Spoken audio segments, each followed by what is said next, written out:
You are listening to Are You Ready Radio with Nick Pierce, the Barefoot Prepper.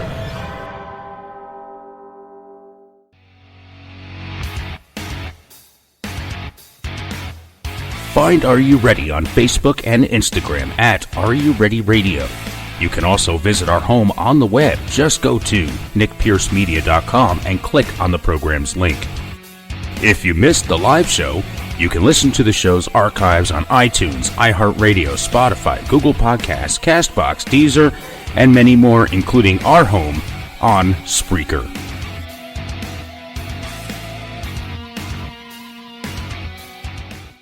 When a disaster happens, are you ready? Do you have the supplies you need to keep you and your family safe and survive? The Zombie Outpost store in Wilmington, Ohio, at Cedar Creek Flea Market, stocks quality gear you need to be ready for the next emergency or even a camping trip. Visit zombieoutpoststore.com for location and hours. Check out our assortment of essentials you need when the next disaster happens. Go to zombieoutpoststore.com. Get 10% off at checkout when you mention Are You Ready Radio. Be ready and be prepared. In this digital society, making connections is quickly becoming a lost art form. Yet, if you are a small business owner, building your network is the only way you can get ahead. Can these skills be learned? You bet they can.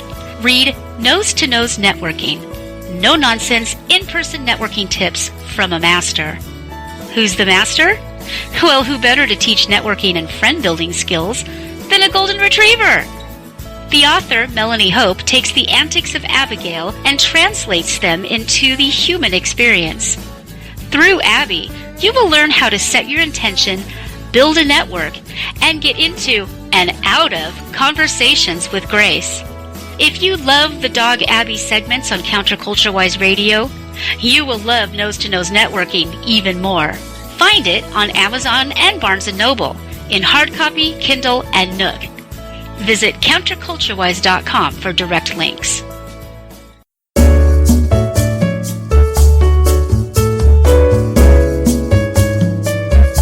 Greetings and salutations, Counterculture-Wise listeners. This is Maximilian von Riegelbieser inviting you and yours to listen to me and mine.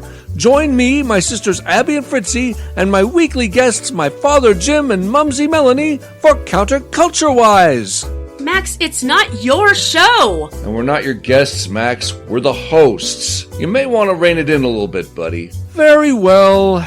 Tune in every Sunday at 6 p.m. Pacific at counterculturewise.com for our amazing live variety show. You can even chat with us. If you ask me, though, it should be called Counterculture Max. Counterculture Wise! Radio with heart in mind. Got a spare tire around that waist? Is your muffin top over the top? Do you binge eat uncontrollably? We are the government and we are here to help you. Here at our free FEMA weight loss camp, we have numerous ways to help you shed those unsightly, unwanted pounds. FEMA, or Fatties Eating Mitigated, automatically has a communist-style weight loss czar that specializes in centralized weight loss planning and communal extended fasting programs to shed that fat away in no time.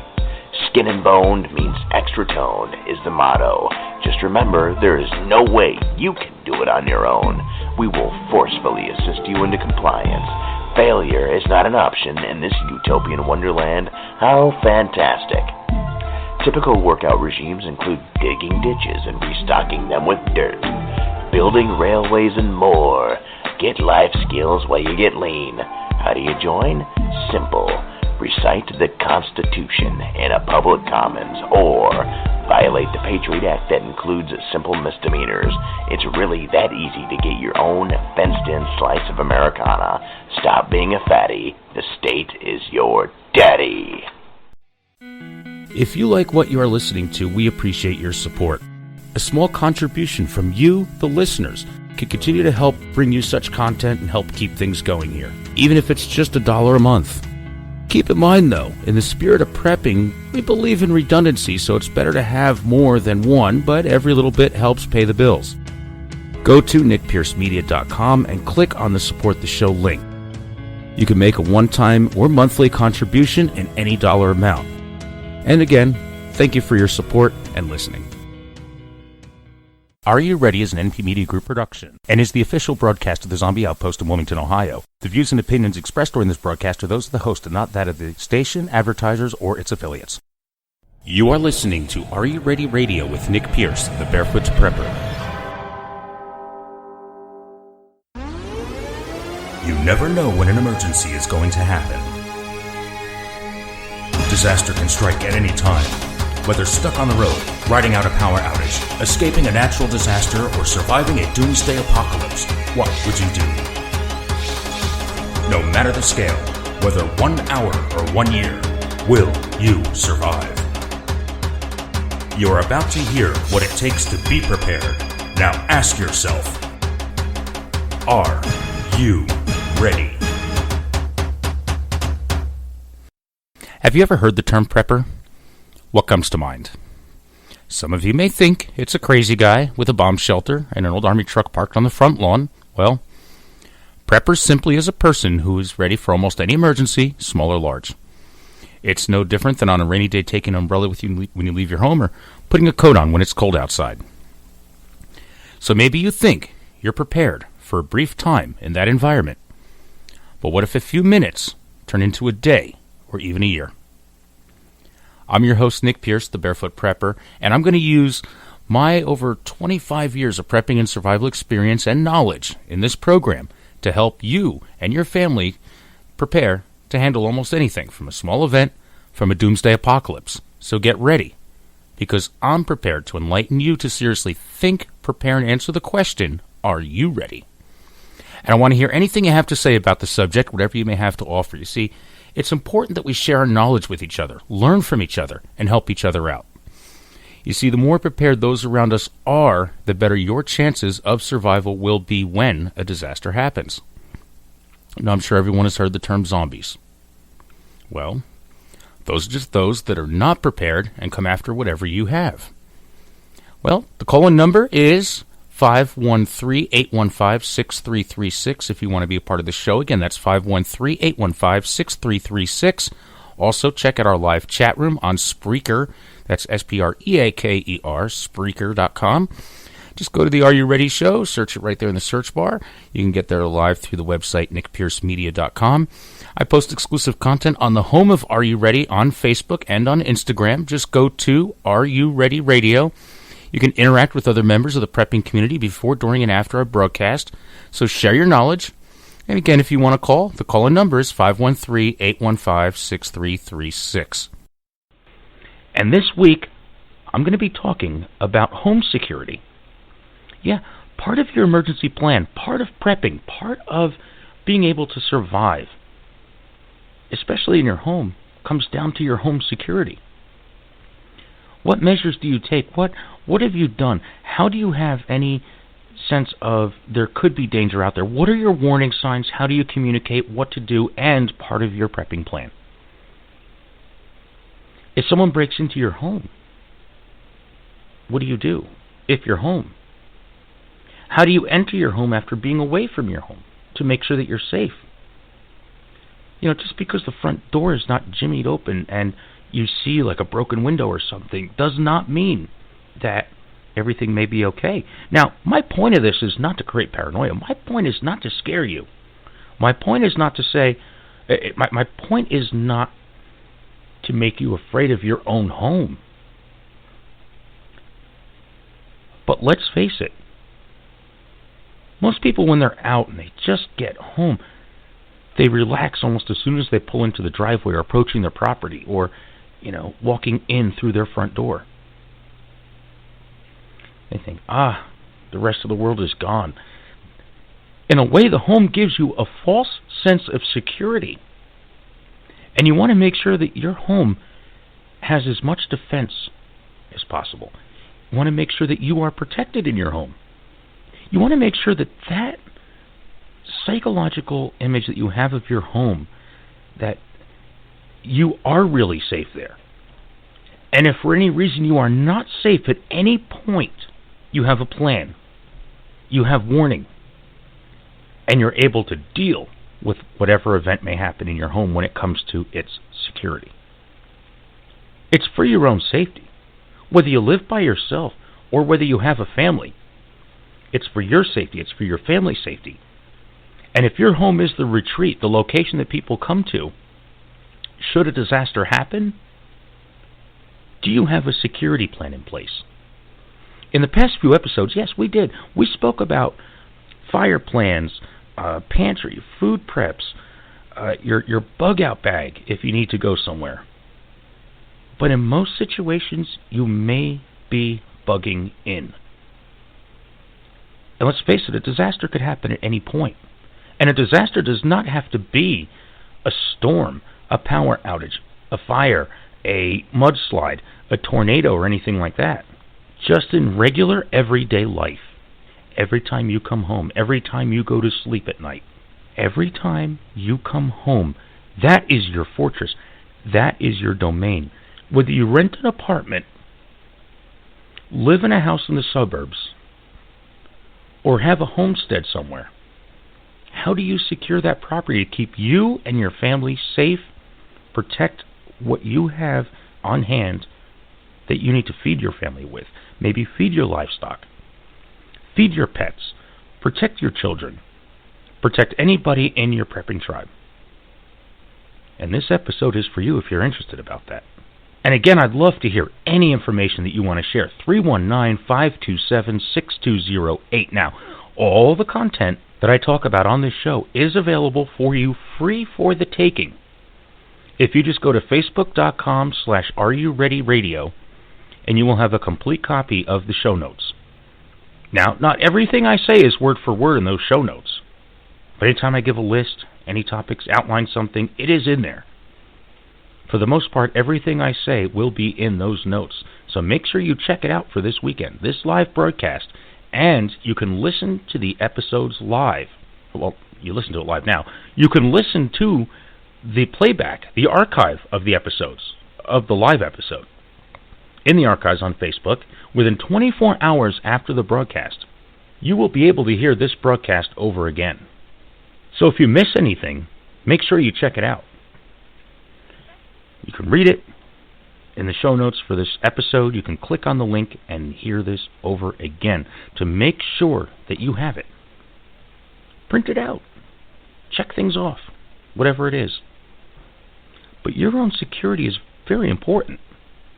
So where do we start with home security? Boy, there's a lot to talk about. I mean, most people may think, okay, I'm going to call the security company right now, have an alarm system put in, and me and my family are going to be safe. Wrong. It's not how it works. Your home security system is as good as the person that's living in the home. It's as good as the company you may hire for monitoring. And don't forget, we like to take you through the everyday and bring you all the way to the doomsday scenario. In each episode, I like to try to do that. So for everyday life, yeah, maybe a home security system may work for you. But what about after the fact? What if there is no one there in the monitoring center to tell whether your alarm goes off or not? Alarm systems, great deterrent. Alarm systems, you could do that. My job, I'm not trying to knock out the alarm system companies. By all means, that's not what I'm trying to do at all. An alarm system company is a useful tool when the grid is up and running, when you have power, electricity, when cell phone towers are working. It's just one level, one layer of your security that you use, just to simply give you a warning sign. And if the grid is up and running, and if the power is functioning right, and society is at its norm the way we know it, then yes, a security system can be very helpful. But let's start with some basics. And here we go. Get ready. Because I want to make sure that you're ready. 319-527-6208 is a way to be a part of the show today if you want to call in. So I want to jump right into this because there is so much to talk about. One simple thing that you can do for your home security may only cost you less than $50. First line of defense, your doors. Here it is. Change your locks. Yeah. And remember to change all your locks. When you move into a new place, you never know who had access to the keys before you moved in. If you lose your keys to your house, you should also replace all the locks. Some people don't think of that. They think, I need to replace the key. But your locks are the most important part of your home security. When it comes to securing your home, people will target the path of least resistance.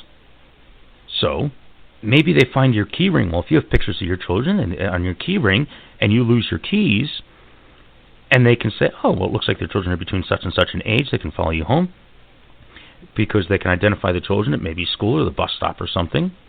Maybe you live in the general vicinity.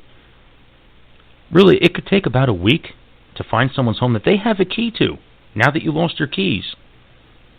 Walk right into your home after watching you for a couple days and figure out when you go to work, when you go to school, when you leave your home, what you do all day, when you go to sleep at night, and be able to get into your house. Losing your house key, it doesn't take much for someone to get into your house. And one simple measure that you can take is simply changing your locks. You lose your keys, you know what? The car's going to be harder to find than the house. Now, of course, they may use your car key to find your house. So if you keep your car parked out, or you have, you could just push the button and drive around neighborhoods if they kind of narrow you down to a certain point. Yeah, they just keep pushing the button and bang, there's the house that this set of keys belongs to because they're pushing your car key button. They see flashing lights so the thing chirps. And then they know, these are the house keys that belong to this car key and all that. And bang, that's the house. Okay, now we figure out what's going on there. We can easily get in once we figure out what they're about. But, yeah, maybe you also want to rekey the car, reprogram the car for the button, and, of course, change the locks. Your house isn't going anywhere. Your home is not going anywhere. Your apartment's not going anywhere. Whatever you live in, your home is not going anywhere. Your car will always be moving around. Your valuables, and you live in your home. Your food, your weapons, your everything are in your home. Don't let that be compromised. If you lose your keys, change your locks. All the locks. Any key you had on there, change it. Change the locks that all those keys held, including your car. I was talking about installing the alarm system. And alarm systems are great. It's one of the best forms of home protection. Alarm systems, immediately inform emergency authorities and warn homeowners of potential dangers.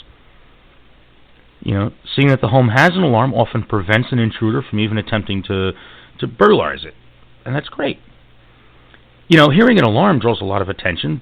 You hear an alarm go off. You usually, some alarm systems now even have security cameras, remote access. And this is not just something that a professional company needs to come and install. I mean, you could get cameras. You can have, anything. I mean, you go to an electronics store, have a home security system. I mean, even home improvement stores sell simple home security systems.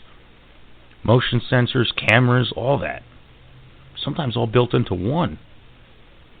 And you can put those on your home, and that's a good thing. Having the remote company, like some monitoring company or something, is great. I mean, you hear people, contractors, they burn you all the time with monthly contracts. You buy the equipment, you lease the equipment, all this other stuff. I mean, do your homework when selecting a home security system. Figure out what you want as part of your home security system. An alarm is great with a keypad. Maybe panic buttons in rooms. And of course, an alarm goes back to the whole point of where do you get your first warning? Where do you know that something is happening, about to happen, or anything like that? A dangerous situation. An issue that's happening. It's a good warning sign. And it also is good for other things like fire, medical emergencies, and all that, depending on your plan. Figure out what you need. Home security systems are great. They're only good, though, as long as the grid is up and running, though. Like I said, I want to take you all the way from the everyday life to the doomsday apocalypse. But with security systems also comes wiring. Now, when it comes to cameras, motion sensors, door alarms, stuff like that, yes, they are wireless. But if they have to tie into some central monitoring system, you will have wiring. And the most common way that most of them tie in is through a dedicated line somewhere, your electrical, your... now, alarm companies, you can also get a cell service. It's just a, transmitting cell phone that goes through a cell phone carrier or something that, someone cuts the phone lines and all that to your house. And even the electrical, yeah, it'll work up to a certain amount of time. Even with battery backup, it's not going to last long. So concealing all your wiring so that nothing can happen to it is also very important. Keep all your home security wires hidden, and I would even recommend that for the electrical as well. And if you have a home security system hooked into central monitoring somewhere, through one of the many companies that exist, and you're running off a wired phone line, or even internet or something like that, upgrade to the cell phone. Upgrade to the cell transmitter. So it doesn't have to be tied into your regular phone line anymore. One thing that people do, though... yard signs, yeah. Just go to a garage sale. Offer someone 50 cents for the yard sign from their home or something. Or if they may be selling them. Or just have one made. Property monitored by whatever. Stick one in the lawn. Yeah, people that don't even have alarm systems use those. You know what that tells me, though? Is that that's probably the only security measure they have if the alarm is even installed. And for an experienced burglar, someone that really wants to get into your home, the response time. That tells them that, if that's all they got going for them, I have 5 minutes to get in, get what I need, and get out before anybody responds. And it's probably one unit that's going to pull to the front of the house before a second, third, or any other unit gets there within 10 to 15 minutes. And that's only after the monitoring company dispatches them. See, the way alarm system monitoring works is, the alarm goes off. Maybe you have a minute, 90 seconds, 30 seconds to shut it off. If you don't, then outside alarms go off. Signals transmitted to your security monitoring company. They then call you. Hey, is everything okay? What's your password? Your security word. Black Flying Turtle Ninja is the security password. And okay, everything's okay. And they shut everything down. They don't dispatch anybody. But they'll call you. Nowadays, they may call your home, your cell. Hey, is everything okay? How many numbers do people have now? Everything okay? No, I'm not home. Nope, not me. No, someone must be in the house. Would you like us to dispatch, whatever? Yes, please do. Okay, now you're a minute, 2 minutes, even 3 minutes into the process, and then they finally contact local authorities to go check it out. Hey, depending on your area and the size of the police force, your little home security system, it's just making a lot of noise at this point. And it's eating up time. Valuable time to stop an intruder. In the meantime, they're going through all your stuff. They're sitting there saying, they have a security system based on that company, or based on any security system in general, 3, 5, 10 minutes, depending on the jurisdiction, depending on the city, depending on the town you live in, for response. So here you go. Alarm's going off. You get contacted. Hey, are you in your home? Your alarm's going off. Almost a minute after. And, no, I'm not. Do you think anybody else is? No, let me find out. Bang, text message, calls. Nope, not us. Everything okay? Okay, we're going to dispatch authorities. They contact the local authorities. They finally respond. One person pulls up, doesn't see anything, walks around, observes, maybe goes in to check it out if a door or window is open. Okay? The response time of someone, though, for a home invasion, or a home robbery, not invasion with someone involved. If you're not home, that's not priority. If you're in danger, yes, you become priority above just an alarm system going off. No different than someone at a shopping center saying, hey, someone's car alarm is going off. Do you see anybody in the car? Nope. Okay. Well, hey, we'll wait for them to call us and see if anything's wrong. Priority for dispatch for an alarm system going off in someone's home, not exactly up there. Especially if you have two cops involved with a road stop over there, another cop that's chasing down someone else whose life may be in danger, a medical call over here, an accident over there, and then all of a sudden your alarm's going off. You know how many false alarms technology gives off? By the time it's even confirmed it's an emergency, your home security system that you're paying all this money for is not really doing what you want it to do. And they're going through your home. They know. They know that they have 5 to 10 minutes before anybody shows up. I mean, if you live all the way out in the country and you have one sheriff on duty, we'll say at 1 o'clock in the morning, and your alarm's going off, it could take them a while to get from one side of the county to another. 20 minutes, half hour, depending on where they are and what they're involved with. People that want to break into homes know these things. Yeah, they're stupid for doing what they're doing, but in a way, they figured it out. They know how to get away with it. And especially if they're not getting caught. And never buy into the, oh, there was just a robbery down here. You know, alarm companies read the newspapers and go through news all the time. And they send their people out there, hey, well, you know that Miss So-and-so was just broken into, so we're offering a great deal on an alarm system. Whatever. Yeah, an alarm system is great. Let you know what's happened. But prevention and being able to handle the situation are the most important parts. Preventing a disaster, preventing an emergency, and being able to handle the emergency on your own and not being reliable on these other outside entities that may or may not be around when you really need them. I mean, okay, now this is just everyday life, but could you imagine doomsday apocalypse or major fit hits the shan situation, to keep it clean for radio. In a fit hits the shan situation, and you have authorities dealing with hurricanes, looters, and Main Street, and in major cities and natural disasters here and there, criminals are opportunists. They're not going to want to fight the mobs of something breaking out over there. They're going to come into the communities, break into your homes, probably with weapons, and take whatever you have. An alarm system is not going to do you any good. A bunch of noise is not going to help. Criminals are opportunists. And don't underestimate them. Anybody that wants what you have because they do not will come and take it. Just because you have noise. Yes, it's a deterrent. That's all it is. Yes, it's something in normal times that may draw attention to your home. But let's face it. So many alarms go off all the time. If there's a burglar alarm going off, a lot of people just look at it like, oh, they must have just got it installed. I've never heard it before. And it's, whatever. I mean, really, think about it. How many times have you heard a car alarm going off? In a parking lot, in a store, in your own neighborhood. And it goes off for a little bit. It's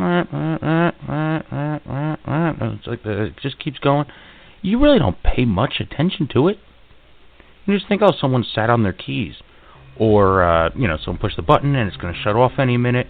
If it goes off for a couple minutes, then there could be an issue. And then you start looking at it.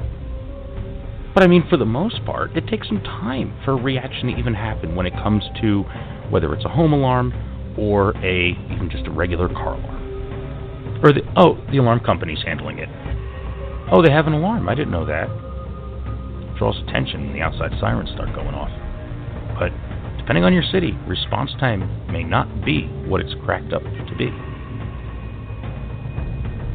Preventing anything from happening, deterring something that could happen, and being prepared when something does happen is what we're going to cover during this episode. Stick around.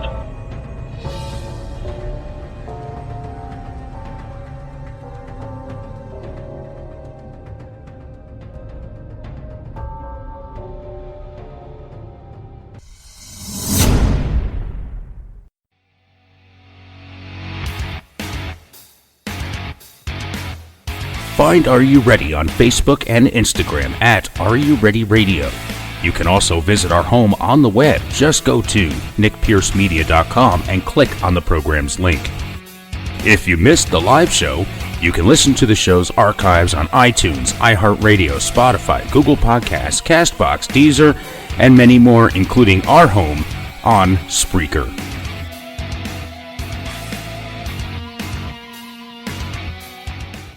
When a disaster happens, are you ready? Do you have the supplies you need to keep you and your family safe and survive? The Zombie Outpost store in Wilmington, Ohio, at Cedar Creek Flea Market stocks quality gear you need to be ready for the next emergency or even a camping trip.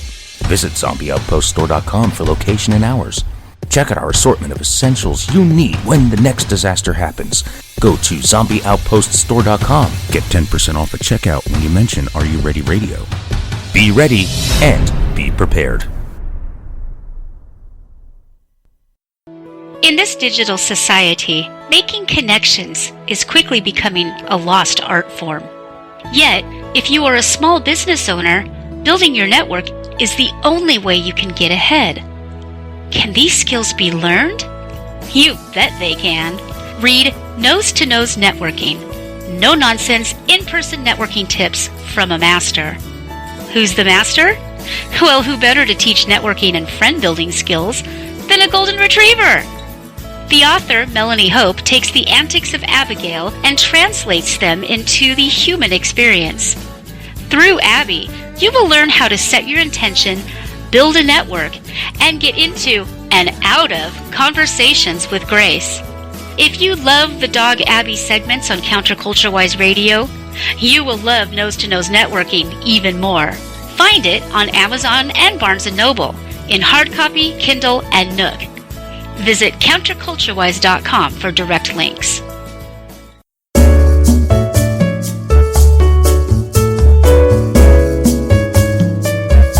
Greetings and salutations, Counterculture-Wise listeners. This is Maximilian von Riegelbieser inviting you and yours to listen to me and mine.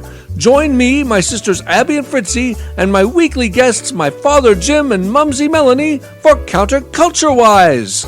Max, it's not your show! And we're not your guests, Max. We're the hosts. You may want to rein it in a little bit, buddy. Very well.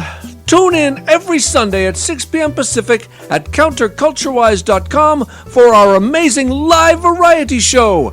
You can even chat with us. If you ask me, though, it should be called Counterculture Max. Counterculture-Wise! Radio with heart in mind. Got a spare tire around that waist? Is your muffin top over the top? Do you binge eat uncontrollably? We are the government and we are here to help you. Here at our free FEMA weight loss camp, we have numerous ways to help you shed those unsightly, unwanted pounds.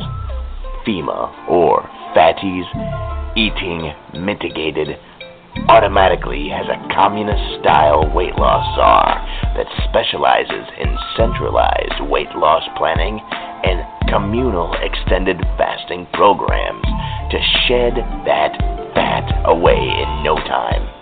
Skin and boned means extra toned is the motto. Just remember, there is no way you can do it on your own.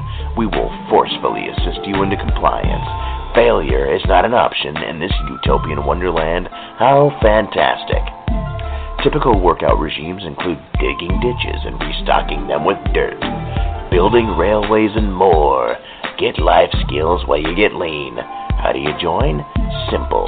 Recite the Constitution in a public commons or violate the Patriot Act that includes simple misdemeanors. It's really that easy to get your own fenced-in slice of Americana. Stop being a fatty. The state is your daddy. If you like what you are listening to, we appreciate your support. A small contribution from you, the listeners, can continue to help bring you such content and help keep things going here, even if it's just $1 a month. Keep in mind, though, in the spirit of prepping, we believe in redundancy, so it's better to have more than one, but every little bit helps pay the bills. Go to nickpiercemedia.com and click on the Support the Show link. You can make a one-time or monthly contribution in any dollar amount. And again, thank you for your support and listening.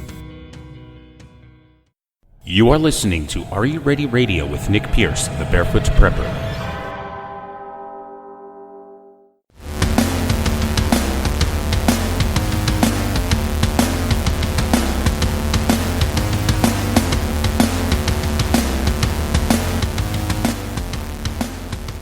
Welcome back to Are You Ready? I'm Nick Pierce, your host, Nick Pierce, also known as the Barefoot Prepper. And of course, we're talking about home security, our home defense. And before the break, we were talking about, alarm system companies and alarm system, of course, being one option out there. But along with concealing wiring and all of that and protecting your home, there's many, many other things that you can do. Some things that may not even cost anything. Some things that may be so cheap. Instead of dumping money into an expensive home security system, there's other ideas. And this is not just for everyday life or a fit-hits-the-shan situation, but just anything to keep you and your family safe and secure. So I want to move on through some other tips that I'm talking about this week. And again, if you miss anything, you can always listen to the episodes if you just go to facebook.com/areyoureadyradio. Make sure you check them out there. And you can take a copy of the show notes, print it out, read them, whatever you want to do right there. Just click on the notes section. You can also listen to the past episodes, not just of this broadcast, but of every past episode. So make sure you check it out. Moving on with home security. One other thing you want to do is give the appearance that your house is occupied. See, professional burglars, scour neighborhoods looking for homeowners who are away from their homes for extended periods of time, or they really know what you're doing. They've got you down to a science. So a couple things that you can do are automatic timers. Even if you have a neighbor or something, it's like, hey, would you mind, I'm going to be out of town for a couple days. Have the neighbor across the street just park their car in your driveway. Or have neighbors park in your driveway, or, even just make it look like you're home. Lights are turning on, lights are turning off. Just give the appearance that you're home. And going along with that, of course, is don't leave your mail outside. In addition to lights being turned on and off throughout the evening, throughout the nighttime and all that, and I would even, sometimes in the middle of the night, I have a timer set in my home, and I change it every evening, which is kind of like a thing, where I have a downstairs timer set up so that, boom, at maybe 2 o'clock in the morning it turns on Monday. And this is not the exact schedule. I'm not going to give that away. But in the middle of the night, timer kicks on, we'll say in a kitchen or a living room. All different times. It makes it look like maybe I woke up in the middle of the night. And that's probably a job that one of your neighbors may have, or a family member when you're going to be away. Oh, hey, by the way, just go in the living room and just kind of put the timer anywhere you want between when it's dark and when I wake up, or between 6 a.m. or something. So it makes it look like I woke up in the middle of the night and I'm home. And of course, they're going to see the light. Of course, they may not see people moving around inside. It looks occupied. With a set of translucent blinds, so they can see lights coming on and off inside. That helps. Just give the appearance that you're really home, even if you're not. Simple things like that. I mean, if you want to give, a babysitter or someone that you know $10 a day just to go to your home, check on it, move that timer around or something in one of the rooms, then, it's worth it. The other thing I want to mention, though, is, a lot of times people keep a spare key somewhere. Don't leave your house key in the mailbox. I mean, people do that a lot. First of all, I think if it doesn't have a stamp on it, it's probably a federal offense. Well, maybe not.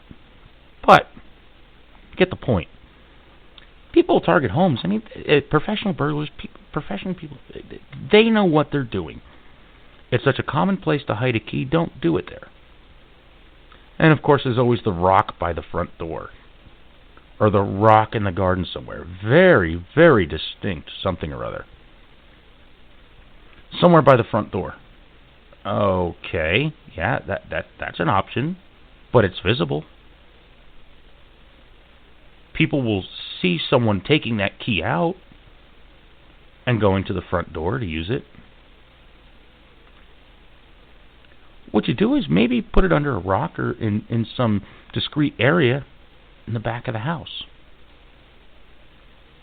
To me, that makes a lot more sense than just doing it, somewhere out in the open where people can see you. Oh, I see. I see a little Johnny come home all the time, never carries a key with him. Oh, I know they keep their spare key there.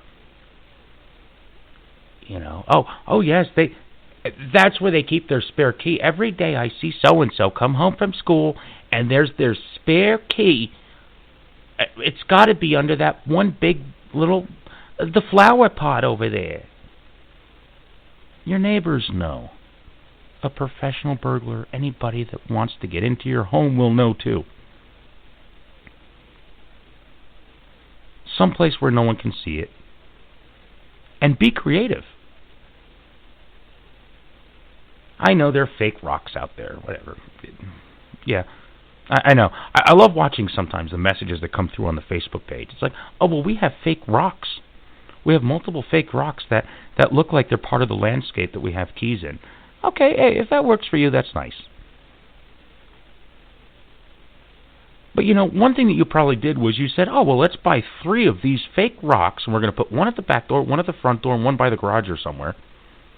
And it's amazing. 3 identical rocks that hide keys.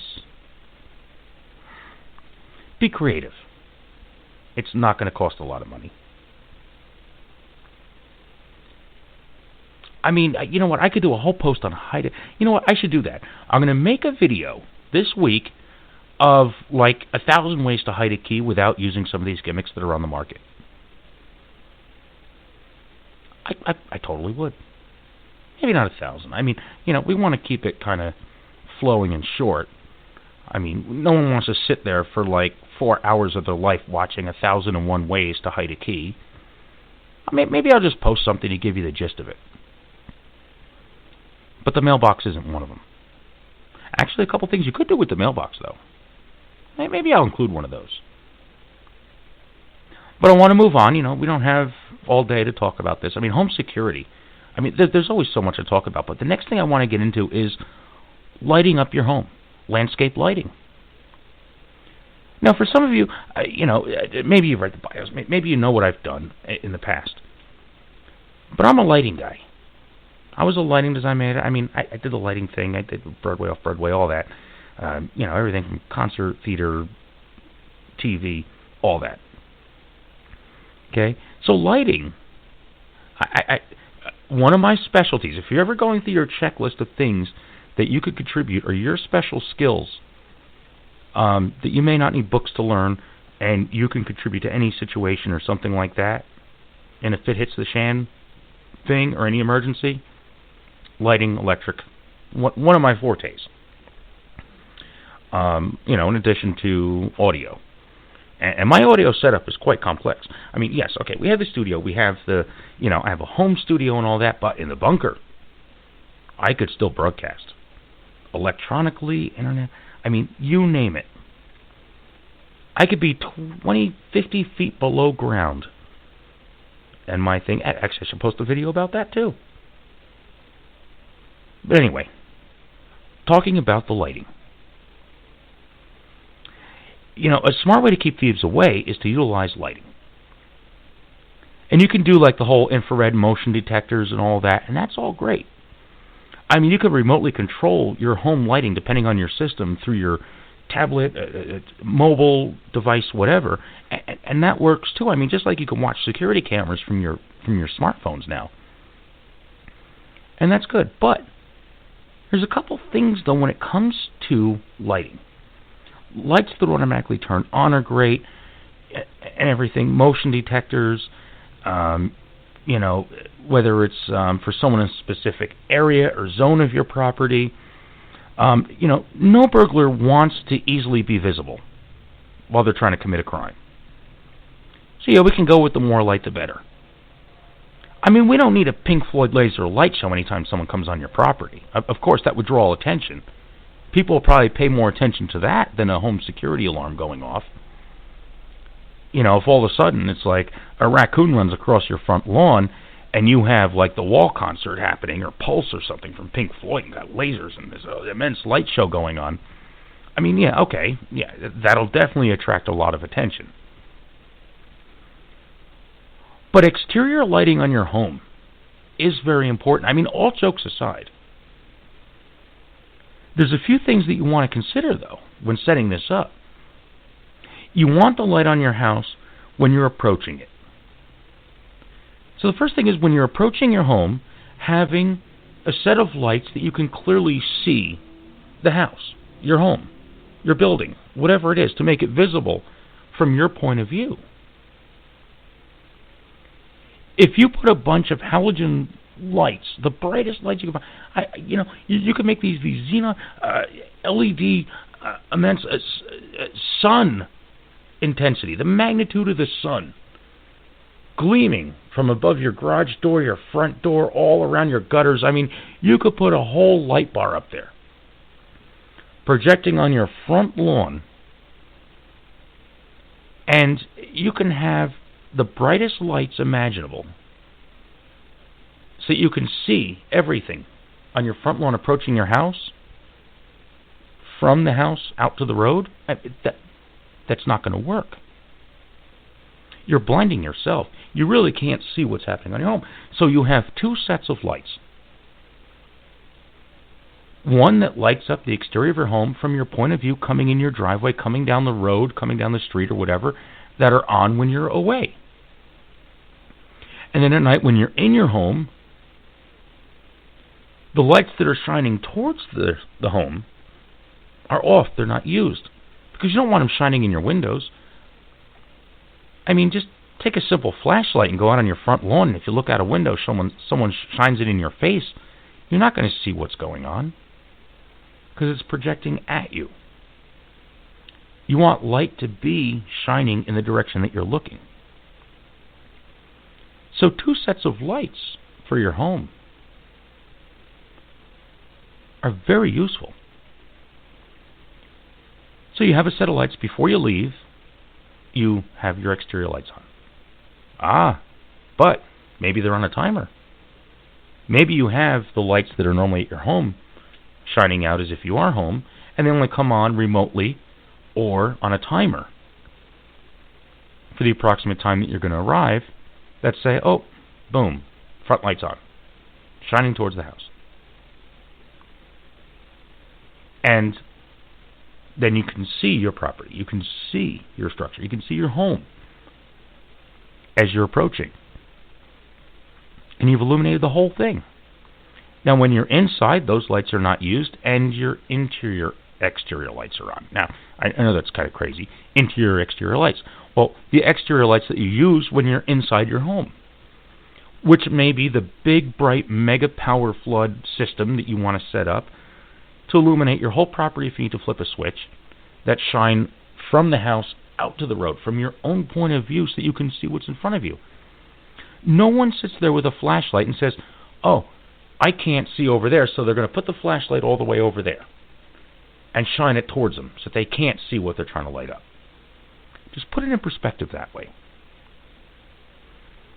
So lighting your home, two sets of lights, is the best way to go. One that shines towards the home when you're approaching, and one that shines away from the home when you're in the house, or you're building your apartment, whatever it is. And you don't want it to blind you, and you don't want it to create shadows either. I mean, based on your point of view. Make sure they're effective. Make sure they're hitting areas that you want to see. with as few shadows as possible. I do want to mention one thing real quick. I was thinking about it while I was talking about the lighting thing, and that's locks. Going back to locks, not the locks on the bagels to make sure no one steals your bagels, but the actual locks on your doors. Deadbolt locks on exterior doors. And you should have at least, one inch thick, door. But deadbolt locks. They're more expensive than the spring latch locks, but deadbolts are much more stronger and provide, significantly more protection. And when installing deadbolts, make sure you leave, some space between the door and the frame, and all that. You can also reinforce frames and all that, which, we definitely will get into when it comes to how you're going to do that. But yeah, deadbolt locks. Now, there's a lot of debate on these. One of which is, deadbolt locks, do you have a thing to be able to unlock it from the inside, but you need a key on the outside? Or do you have a double-key deadbolt lock? Now, a double-key deadbolt lock simply refers to a lock that you need a key to get into the door with to unlock the lock, and you also need a key to get out of the door. That could be a big problem. Deadbolt locks are pretty secure. Of course, it depends on the integrity of the door and the door frame. But it comes down to if there's a fire in the home. Can you get out of your house, out of your home or whatever, with a double-keyed deadbolt lock, which means that you need a key from the inside to get out, just like you need a key from the outside. Now, here's the thing. Double-key deadbolt locks are good if you have glass panels in your door. But you should also have a key that everybody knows where it is, that they can reach on the inside of the house to be able to grab quickly, put in that lock to unlock it. A deadbolt lock that you need a key to get through from the inside and the outside for emergency reasons, and that's a very good point that just came through on the messaging too, through the Facebook page, through Are You Ready Radio on Facebook. Check that out, because that was a very good point. And I'm glad you shared that with me, because, deadbolt locks, they're good for the doors. And, it's really hard for someone to pry through a deadbolt lock. You really have to do major damage to the frame and the door to actually get that deadbolt lock open, as opposed to a regular spring lock. A spring lock, I would mean like something like a doorknob that you have to turn. And there's two springs in there that make the little thing latch to hold the door shut. Those are very easily pried with, you could use a twist tie, a credit card, a paper clip, a pocket knife. You could go through the list to open those locks up. Deadbolts are a really good option, and like what this person posted or sent a message in about is the double key deadbolt. Make sure that if you're using a deadbolt in your home, that you do have a key nearby, a double key deadbolt nearby, so that family members can get out. If there's a fire, you need to get out of that home, you need to do it fast. But yes, a double key deadbolt is good if you have glass panels in the door, because you don't want anybody just smashing through, turning the lock, and walking in. Again, the path of least resistance. Now, sliding doors, windows, stuff like that. Anybody has a window that slides, or sliding glass doors or anything like that, put a steel bar in those. Yes, of course, you have a window that big, you just break the window, walk right in. If you have glass sensors and all that as part of the alarm system, of course, yeah, you're going to have a warning. But again, the path of least resistance. Why make it easy to just pop a window open and slide it open, or a sliding glass door open? Put a broomstick in there at least. If it has a track that you need to slide the window open and all that. Going back to doors, though, when it comes to that, sometimes I've seen some crazy things with the way doors have been put on houses. And make sure that the hinges are on the interior. You can have the best locks on one end of the door, but if you go to the other side, if the hinge is facing out and the pins that hold the hinge in there are on the outside, you can just pop the hinges. Open the door the other way, even though it doesn't have a handle on it. Who cares? You just pop the pins out of the hinges. Make sure that your hinges are on the inside of the house. So much information. We're coming up to the top of the hour. Top of the hour. But our second break, and we do need to take it. We need to pay some bills. I'm Nick Pierce, the Barefoot Prepper. Stick around. We'll be right back.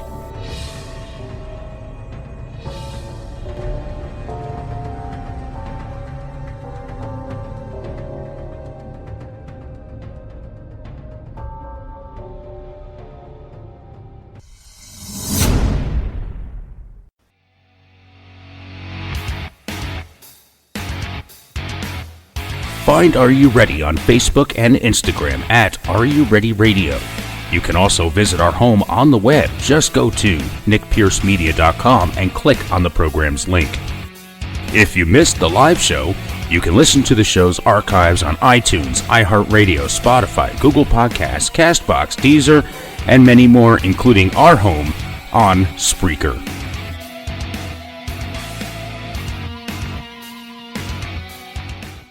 When a disaster happens, are you ready? Do you have the supplies you need to keep you and your family safe and survive? The Zombie Outpost store in Wilmington, Ohio, at Cedar Creek Flea Market stocks quality gear you need to be ready for the next emergency or even a camping trip. Visit zombieoutpoststore.com for location and hours. Check out our assortment of essentials you need when the next disaster happens. Go to zombieoutpoststore.com. Get 10% off at checkout when you mention Are You Ready Radio. Be ready and be prepared. In this digital society, making connections is quickly becoming a lost art form.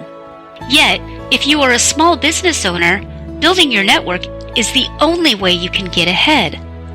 Can these skills be learned? You bet they can.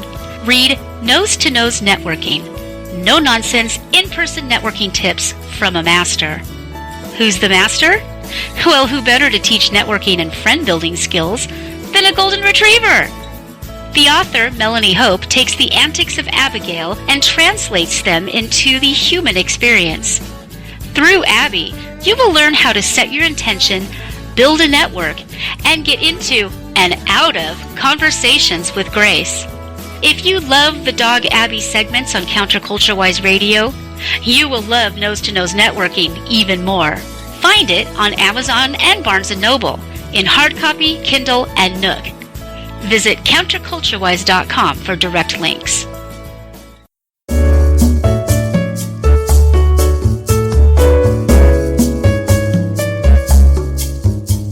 Hey, how you doing? This is Magic Pierce inviting you and yours to listen to some good friends of mine that have a show too. Did you really think my daddy is the only one that just runs his mouth all the time and that's the only thing I listen to?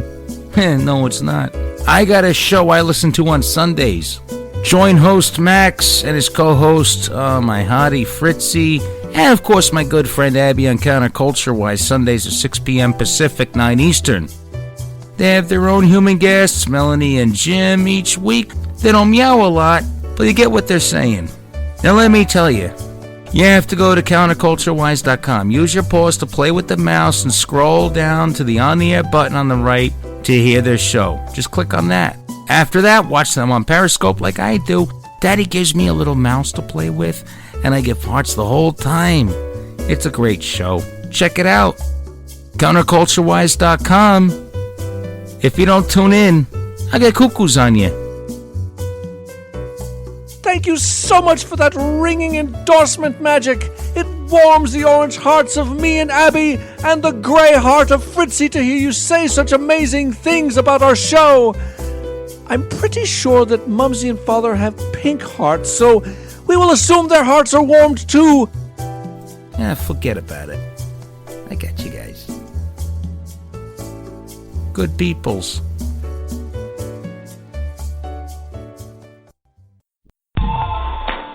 Got a spare tire around that waist?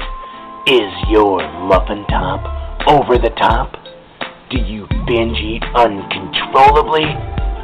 We are the government and we are here to help you.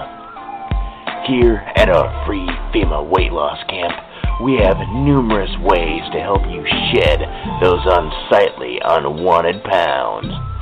FEMA, or Fatties Eating Mitigated, automatically has a communist-style weight loss czar that specializes in centralized weight loss planning and communal extended fasting programs to shed that fat away in no time. Skin and boned means extra tone is the motto. Just remember, there is no way you can do it on your own. We will forcefully assist you into compliance. Failure is not an option in this utopian wonderland. How fantastic. Typical workout regimes include digging ditches and restocking them with dirt, building railways and more. Get life skills while you get lean. How do you join? Simple. Recite the Constitution in a public commons, or violate the Patriot Act that includes simple misdemeanors. It's really that easy to get your own fenced-in slice of Americana. Stop being a fatty. The state is your daddy. If you like what you are listening to, we appreciate your support. A small contribution from you, the listeners, can continue to help bring you such content and help keep things going here, even if it's just $1 a month. Keep in mind, though, in the spirit of prepping, we believe in redundancy, so it's better to have more than one, but every little bit helps pay the bills. Go to nickpiercemedia.com and click on the Support the Show link. You can make a one-time or monthly contribution in any dollar amount.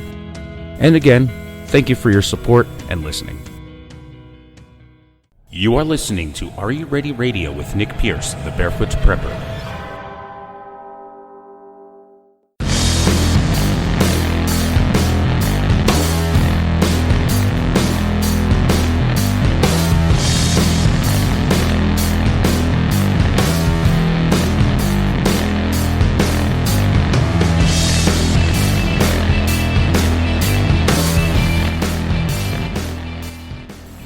And welcome back, everyone, to Are You Ready Radio? I'm Nick Pierce, the Barefoot Prepper. Thanks for sticking around through that commercial interruption. We were talking about, we went through door hinges, but not just doors, but also windows. I mean, how to protect your windows. And some of this could be more pricey when it comes to your security budget, when it comes to protecting your home. Burglars often gain entry into homes through windows. So these are very vulnerable areas. So look at the locks on your windows. I mean, are they really effective? And sometimes you may even want to look at burglar-resistant glass. I mean, shatterproof, depending on your home. I mean, if you want to build a fortified fortress, I mean, you can. You could put bulletproof glass up if you'd like. But one thing that's more effective is installing many small panes of glass separated by some sort of framing or reinforcement versus one large pane of glass. So think about that one as an option. When it comes to the exterior of the home, though, and that was mostly for the home. When it comes to the exterior, though, keeping bushes around your house low so you can actually see out and see what's happening. You can evaluate your landscape from inside. And one of my favorites are thorny shrubs around any lower level windows, doors, anything like that, pathways and all that. Because you want to make sure you have a clear view from windows so you can see what's approaching, so you can see what's actually out there. You don't want to create blind spots, especially by windows. And look at your point of view, look at your perspective. I mean, look at your field of range. You want to see people. And you want your neighbors and other people to see if anybody's climbing through your windows. So you don't want to necessarily crowd them with a lot of landscape just to hide for your privacy. That's what your curtains are for. Bushes by your walkway, doors, and everything.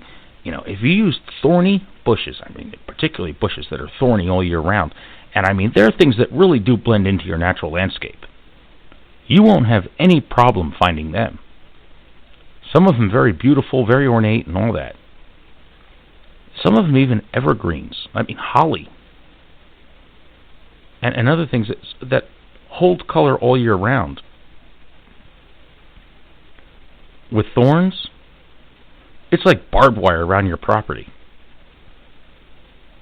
But the difference is, barbed wire may not be like, city approved or anything like that. Sometimes you may have some local ordinances that you have to go with. So why not use natural shrubbery to protect you? Yeah, intruder, burglary-proof foliage. Always a great way to go. But I want to get into a couple other aspects here. I mean, we've already done like a perimeter assessment. And in your home, I mean, we talked about blinds, curtains, and all that. Something that's just translucent enough so that they see lights turning on and off, but they really can't. They have no idea what's going on inside. They don't know if someone's walking around or not. It's that mystery. If there's any doubt, that's resistance right there. And they will not want to go down that path to try to enter your home. And I remember, I don't know if it was Home Alone or something, where he was home, and he made this whole big thing where it looked like a lot of people were in the house having a party. It was on like these mechanisms that moved around all over. Yeah, I mean, feel free to use that. Of course, that's not something you keep set up in your house all the time. I mean, this is Hollywood that's happening over there. But I mean, in a pinch, if it's a Shan situation, if you can convince someone that you have 50 people in that home ready to defend it, and as all they see are those shadows moving around inside, like in Home Alone, people are going to pass right over you. And we also spoke a lot about how getting to know your neighbors, or neighbors being able to see what's happening in your home, making them part of your plan and stuff, even on past episodes, educating, helping them prep, and all that. Get to know your neighbors. Because they're the ones that are going to park the car in your driveway. If you're out of town, they'll be the ones to help you kind of look out. They may look at you like, oh, wow, that's a great idea. I never thought of that. They'll also keep an eye on your property. I mean, this is very helpful when you go on vacation or away, you travel for any extended period of time. And you just need someone maybe even just to keep a close eye, or even just an eye on your property. If they know you're not home and your alarm system is going off, well, then they know this couldn't be you. It's no one in your family. Getting to know your neighbors and helping them look out for their place, they look out for your place in exchange. Very helpful. Keep your phone charged. Some of this stuff is very easy. I mean, if an emergency happens, and you may even want to have, and if you listen to some of my other episodes, cell phones, they will work. They will work without service. You don't even need a SIM card in some of them. Now, of course, always check. I don't want to give you any false security here. But any cell phone, it may not need to be activated. Have an active phone number. Doesn't need to be tied to the internet or anything in order to call 911. Every room in my house has at least one flip phone, stick phone or something. Always fully charged. They're checked periodically. You could go to any area of my home, whether you're in the kitchen, and there's 3 in the kitchen, the bathroom, the living room, office, bedrooms, whatever it is. And the cool part is that these flip phones, stick phones, and all this, they're good for calling 911 if you need it. Oh, even in the safe room. Oh, the safe room has communication like you wouldn't believe. I could probably do a whole radio broadcast just from the safe room. But make sure your cell phones or any way of communicating, calling 911, is charged and ready to go. You do not need an activated cell phone to call 911. I mean, homeless shelters or battered woman shelters and all that do cell phone drives just to collect cell phones to give to victims of domestic violence, and they don't have a cell phone plan. In the U.S., in the USA anyway, you need to be able to pick up any cell phone and without even entering a special PIN or a swipe or anything like that, be able to call 911 for emergency help. Take a look at your cell phone. You may have a little thing that you just swipe, and next thing you know, emergency call is an option. As soon as you push a button, as long as there's power. I want to just reflect back on the alarm system companies that we were talking about earlier, because I was looking at some messages that were coming through.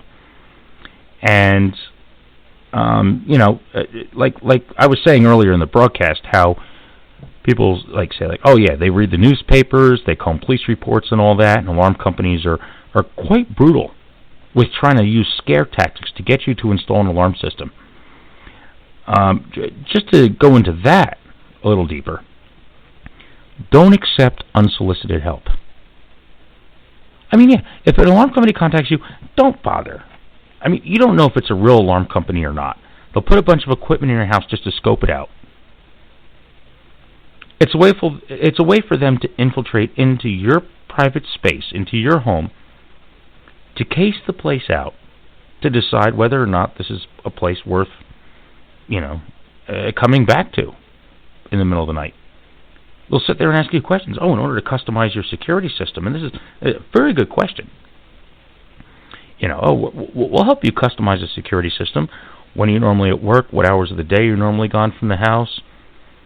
We'll take a look around your house, and we're going to look for the best spots to put motion sensors, door alarms, keypads, this, that, and the other. Just for a brief wiring survey, this, that, and the other, we need to look at this, that, and the other. They're really not looking at what they're telling you they're looking at. They're just using that as an excuse to get in your home. If anybody knocks on your door and says, "Hi, I'm with so-and-so alarm company," don't let them in. Make them run away. Unless you call someone over that performs a service or to talk to you about anything, don't listen. And this is a very good point, and I'm really glad you mentioned this. In the message room, go to freedomizerradio.com if you want to join the live chat too, because I'm sure there's many topics that are flying around in there when it comes to this. Sometimes people knock on your door. They claim that they're from a church or something, and they want to come in just to talk to you about Jesus, or they want to talk to you about, hi, I'm with such and such plumbing, or I test water. As you know, that there may have been an outbreak. You just had a boil water advisory in your area, and we just want to test your water. Don't let these shysters in. They really don't care about Jesus. They really don't care about your water. It may just be a plan to get into your home. They'll use innocence. They'll use God. They may use fear, whether it be break-ins, alarms, or the water that you're drinking, just to get invited in. And of course, maybe it may come with a bill of goods to buy. Don't fall for it. They may make themselves look like a painter, a plumber, a tree trimmer, etc. Hey, we noticed you had some power lines over there. Well, hey, this is what our company does, and you know that the power company will charge you if your trees are on their power lines and something happens. So, would you mind just, can I come in? Even if you talk to them outside. Well, let my boss know that you're not interested in that, and I'll just give him a call right now. I'm sorry, my phone's not working. Or, how many trees this has been happening to, do you mind if I just use your bathroom? There are so many scams out there. Do not let these people through your perimeter. Do not let them into your home. Even if they seem innocent and not dangerous, they will come back. And just like people can easily get into your home, watch what you throw out. See, be careful what you throw in the trash. See, criminals will go through your garbage to see what you left behind. For example, if you recently bought an expensive TV, Well, you have a big box there that just says, oh, you have a brand new TV. They not only have the box, but they also know that you have the TV in your home. They could break in your home, take the TV, put it in the box, bring it to the electronics store and say, it was a gift, I don't have the receipt, blah, blah, put it back in there.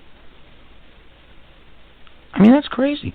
They also know, okay, even if they don't want to go through that trouble and just get the cash value of it, they'll still break in because they know you have a brand new TV. Maybe they want one for their own home. Jewelry box. A simple little cardboard box that a ring or anything could have came in. Wrapping paper from certain department stores. That could all give it away. They will go through your trash. Not to mention any documents that are not shredded. Something as simple as a SIM card, a USB card, anything that holds data. They will go through your garbage. A check that you even wrote void on and ripped up into 100 pieces. They will go through your garbage. Because that's all they are garbage. They will do anything they can to either obtain your identity, your, items in your home, figure out how much you're worth, and big boxes from large purchases of valuable anything, electronics particularly. I mean, the flat panel TVs are everything right now. Home theater systems. I would put those in my vehicle and drive them to a recycling center, if you work somewhere and you just let your boss know, whatever, say, hey, listen, I have a bunch of cardboard I'm just throwing in our dumpster that does cardboard, or, our recycled dumpster. Or, bring your documents to the office with you if you work someplace that shreds paper. Even if you work in a fast food restaurant, they may have a dumpster set up for recycled paper, cardboard, boxes, stuff like that. Bring it to work with you that day and throw it in that dumpster. Okay. There is a funny story, though. I was talking to a buddy of mine, and I had this conversation with them about, hey, whatever, bring it someplace safe to throw out. He decided that the safest place to throw out a big screen TV box, it was just going back in like 1990-something. I mean, maybe early 2000s. He bought a brand new Mitsubishi or Hitachi or something, Toshiba, whatever, projection TV. So it had this box. I mean, he brought it home, got it off the back of his truck, brought it home, and he remembered something in the back of his head, like, I don't want anybody to know that I have this TV, so I'm not going to throw this box out. So he decided he's going to bring it to the safest place to get rid of garbage, because who would break in to this one particular location that he chose to get the TV that they may have? Well, this one particular location was the police department. This was one of the funniest things. He was sitting there. There was a dumpster at the police department. He had the big screen TV box that he already kind of compacted down somewhat, pulled it out of the back of his vehicle, put it in the dumpster at the police department, and of course he did it in the middle of changing shifts. So it was probably like a dozen cops coming in, a dozen cops going out at this particular station that he was in this town that he lives in. And all of a sudden the cop goes, what are you doing back here? I had to get rid of my boxes. I just bought a TV. And the cop looked at him and he goes, well, this is illegal dumping. And he goes, oh, no, you don't understand. It's so that no one breaks into my house and wants to take my TV, so I figure the safest place to drop off the TV box is be in the dumpster of the police station. Both the cop and him and someone else, I guess it was another officer or something that was leaving. They must have radioed something, because I guess there was someone turned back around. I mean, that had to be the funniest thing, because even the cop looked at him and agreed that, okay, yeah, you could throw your garbage in the police station dumpster. I mean, that had to have been the craziest thing. I think that's the only time that someone actually got away with illegal dumping at a police station. But the bottom line definitely is, be careful of what you throw in your trash. And I would use some caution if you were to ever want to decide to dump your trash at the police station. Smart move, though. And you know what? Even the cops agreed. I think after he explained it, he goes, well, no, I got a friend of mine crazier than I am. See, I'm the crazy guy dumping into the dumpster, but this guy told me that, you want to put this in a safe place, blah, blah, blah, this and the other. The cops kind of agreed with him and said, you know what? I guess we'd rather have it put in our dumpster than for us to have to respond to a call because your house got broken into. And they kind of stepped back and said, you know what? That's kind of some smart thinking there. They didn't appreciate what he was doing, but they did kind of find the logic and even some humor behind it. Protecting your home can be very easy. Some common sense goes a long way. And if they do get in, keep stuff in do you have a safe? Not everybody may have a safe. I mean, if you have firearms, maybe you have a gun safe. But think about this. If you don't have a safe, and you have valuables that are in your home, why not disguise them as useless garbage? Yeah, there you go. I mean, if you put valuable jewelry in the bottom of your trash can, or in the freezer in a thing of coffee, or even if you just store it in the basement in regular brown boxes, if you have valuable, jewelry or something like that, put them in boxes that say Christmas decorations. These are all ways to help secure your home. There's more great exclusive content. If you just go to facebook.com/areyoureadyradio, and I know we're running out of time, the biggest thing you can do to prepare is make sure that you have your kit, your knowledge, and your will to live. Home security should just be part of your family's emergency plan. Another thing is maybe set up a safe room, a place where you and your family are secure. If there's a break-in or an emergency, someone ends up in your home, do you have water, sanitation, food, self-defense, and a way, a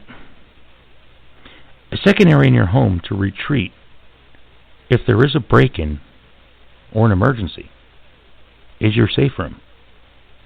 It should be stocked with water, food, sanitation, self-defense, as well as a backup cell phone and emergency numbers. And you should make that the room that the entire family can get into in an emergency that's fortified to protect you and your family. And don't forget about what I mentioned in some past episodes. Do you have a code word for different scenarios that you and your family understands? What if you're being held against your will and the phone rings and someone says, oh, you tell them that you're okay. And you tell them to come home right now. Or tell them that you're not home. Whatever it is. Is there a specific code word that you can use? If the kids call and you can say one word, hello, and you're being forced to say, I'm okay, or don't come home, and you want to give them that message, do you have a simple phrase that you can say that wouldn't sound out of the ordinary to someone listening? Oh, by the way, I know that Mommy promised that I was going to stop at the food store today, but they did not have the ice pops that you wanted. Or, Daddy's working on a project for work, and I'm going to be late today. Whatever your secret code is, make sure that you and your family understand it so that they know that they can get help and say, hey, listen, something's wrong. Or don't come home if you are home. There's so many scenarios that you can run over and over and over again. You can do the what-ifs every day in your life. You will never be prepared for everything that's going to happen. The only thing you can do is do the best you can to be prepared and make sure that you are ready. I mean, some people go to extreme measures. I mean, if they're being held against their will, some people, they think that, if marauders come in and they want our food, well, we have a special stockpile of food, poisoned, ready to go for them, or expired, or whatever it is, ready to go to give them. I mean, some people set up booby traps. I mean, some people will go through extremes. You need to decide what your security plan is.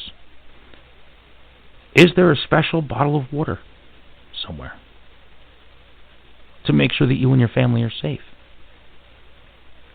Do you have the measures in place that will keep you and your family protected from anything, from the little small emergency to a doomsday apocalypse? Well, I hope that I helped you seriously think, prepare, and answer the question, are you ready? I'm Nick Pierce, the Barefoot Prepper. I would like to thank everyone for tuning in and the support you give the show. Our guests, the callers, our friends in chat, listeners, clients, customers, everybody at the store, everything. Find Are You Ready on Facebook and Instagram at Are You Ready Radio. You can also find us on the web at nickpiercemedia.com. Click on the program's link. Find us on your favorite podcast platforms and on our home on Spreaker. To contribute to the show, go to Nick Pierce Media and click on the Support the Show link. Are You Ready Radio is the official podcast of Zombie Outpost in Wilmington, Ohio, and is an NP Media Group production.